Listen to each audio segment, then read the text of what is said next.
Hola, ¿qué tal? Mi nombre es Luis Carlos Vázquez Zapata. Actualmente soy estudiante de la carrera de Ingeniería en Gestión Industrial en la Universidad Abierta y Distancia de México, cursando el tercer semestre. En este video les voy a hablar un poco sobre la historia de la físico-química. Curiosamente, los ingenieros de la época fueron perfeccionando las máquinas de vapor, haciéndolas cada vez más eficientes, pero nadie sabía a ciencia cierta qué principios físicos se daban con este tipo de máquinas e incluso no se tenía muy claro el concepto de calor. A mediados del siglo XIX, algunas de estas preguntas encontraron respuestas que, a día de hoy, son tomadas como verdades absolutas gracias a los científicos como James Prescott Joule y William Thomson, quienes algunos autores denominan de alguna manera tanto poética como los descubridores de la energía. El misterio del calor. Los científicos de aquella época pensaban que el calor eran las pequeñas partículas que componían la materia en movimiento, y por otro lado, se encontraban aquellos científicos que seguían la teoría de la electricidad, los cuales imaginaban el calor como un líquido imponderable, de forma similar a cómo se veía la electricidad en aquella época. En esa misma época, el estadounidense Benjamin Thompson, que se encontraba trabajando en Alemania, creyó descubrir qué era el calor. No obstante, la teoría del calor de Benjamin Thompson no acababa de tener mucha aceptación en los círculos académicos de aquella época. Calor y trabajo mecánico.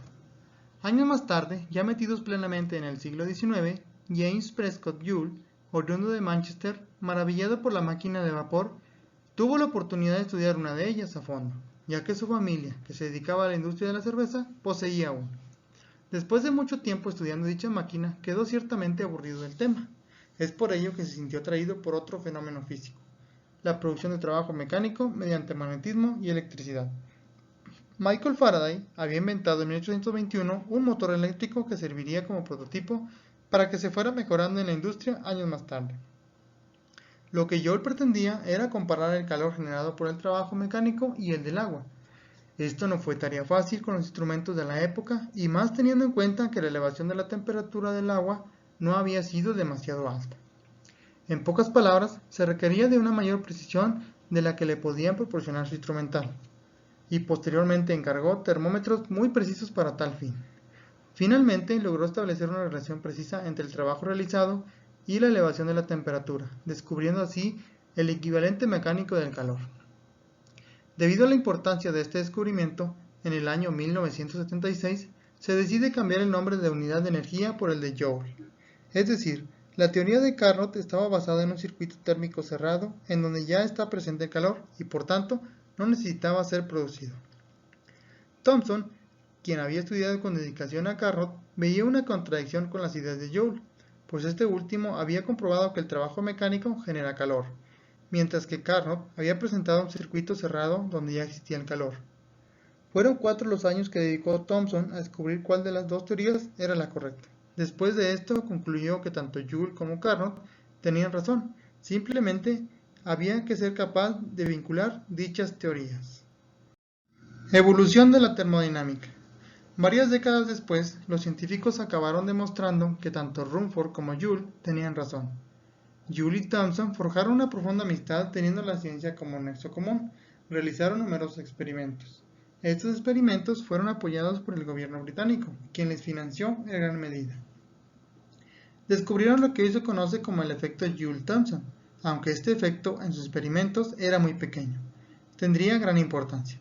A finales del siglo XIX, Carl von Leyden aplicó el efecto Joule-Thomson reiteradamente en un experimento, hasta conseguir llevar el aire a una temperatura tan baja que se volvió líquido. Las aportaciones de numerosos científicos, pero especialmente las de Thomson y Joule, fueron responsables de que hoy estemos estudiando la termodinámica como disciplina dentro de las ciencias físicas.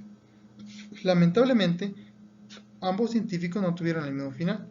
Thomson triunfó en el ámbito académico y recibió por parte de la reina el título de Lord Kelvin, mientras que Joule pasó sus últimos años con una modesta pensión que también le concedió la reina por sus descubrimientos. Termodinámica, estado actual y desafíos. En el año 2012, un ingeniero venezolano llamado Luis Solórzano afirma haber inventado un motor de energía ilimitada, rompiendo así con la segunda ley de la termodinámica. Realmente, en sus experimentos en su laboratorio de Miami, aseguraba que la segunda ley de la termodinámica funciona en la mayoría de los sistemas, pero no en todos. Es por ello que no puede denominarse ley. Teorías como el vacío cuántico o errores en la medición son las que se están intentando aplicar para entender el funcionamiento de dicho dispositivo. En el año 2014, Jan Gieser, Romain Cuidant, Christophe Delago, Lucas Novotny publicaron un artículo en el que se afirma haber descubierto que una nanopartícula situada en una cavidad ultravacía era capaz de violar temporalmente la ley de la termodinámica, mientras se encontraba atrapada en un haz de luz láser. Los autores afirman en concreto que mediante un sistema paramétrico realimentado se puede enfriar la nanopartícula atrapada. Algunas implican la transferencia de calor de la nanopartícula fría hacia el medio más caliente. Este artículo explicado para profanos en la materia en la revista Scientific American nos viene a decir que el resultado de las conclusiones de estos científicos era muy llamativo, ya que, en general, la entropía de un sistema físico cuantifica nuestro grado de ignorancia sobre sus detalles microscópicos. Por tanto, en el caso de un agujero negro, cabría esperar que la entropía fuese proporcional a todo el volumen al que un observador externo no tiene acceso, no a la superficie que lo rodea. Lo que está claro es que la termodinámica, como disciplina afín de las ciencias físicas y la química, no se puede tratar como algo absolutamente aislado de las mismas. Relatividad, física cuántica y física de partículas nos pueden abrir el camino hacia una nueva termodinámica. Sistema termodinámico. Un sistema termodinámico o sustancia de trabajo es una parte del universo que se escoge para ser estudiada por la termodinámica. Se trata de una definición muy amplia, porque un sistema termodinámico puede ser vasto como una galaxia o tratarse de una pequeña cantidad de gas contenido en un cilindro. Todo aquello que rodea al sistema termodinámico, incluyendo masa y espacio, es el entorno o ambiente del mismo. No se trata del resto del universo, sino únicamente del entorno capaz de afectar al sistema. En un sistema termodinámico es posible el intercambio de masa o energía entre el sistema y los alrededores, dependiendo de la clase de sistema, siendo el entorno donde se ubican los observadores que lo estudian.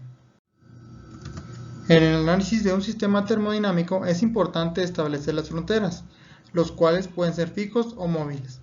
Un frasco de vidrio o de metal tiene paredes fijas, pero un émbolo o pistón las tiene móviles. Como tal, la frontera puede ser una superficie real o imaginaria, pero idealmente tiene espesor nulo, cierta rigidez y otras características que se describen en una forma matemática. El sólido es uno de los 4 estados de agregación de la materia más conocidos y observables. Se caracteriza porque opone resistencia a cambios de forma y de volumen.